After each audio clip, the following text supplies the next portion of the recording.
Hello and welcome to the transcription explanation of this design. It was done using the Doctor's Cot script, which uses a combination of the line thickness and then the modifiers to make our consonants.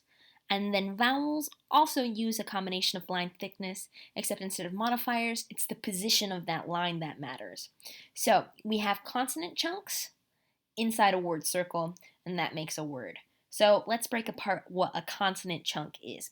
So a consonant chunk is two concentric rings. So here's one consonant chunk, the outer ring of it, and then the inner ring of it. And here's the second consonant chunk's outer ring, and then the inner ring of the second consonant chunk. So the order of the letters is based upon the size of the consonant chunks. So this bigger chunk is read before the smaller chunk. So this is the first thing we read here, this big consonant chunk. So we start by looking at the thickness of the line. And because it is a single thick line, we know it's in this row.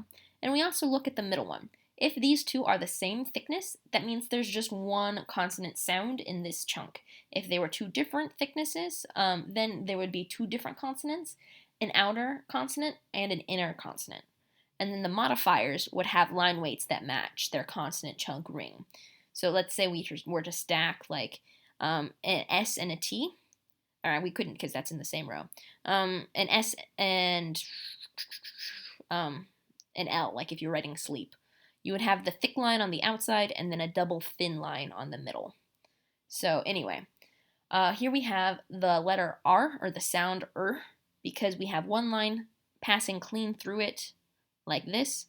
So and then we have this vowel sound. So the first thing we check is the position, and it is in between the two concentric rings of the consonant chunk. So it's like this, and then it's a double thin line, so it's in this row.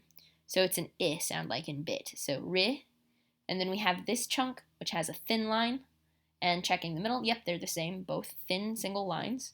So we're in this row, and there are two little open circles by it. So that would be a v. V.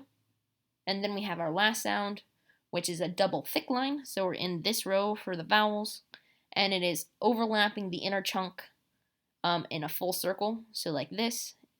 So this one overlaps but is an arc. This one overlaps but is a full circle.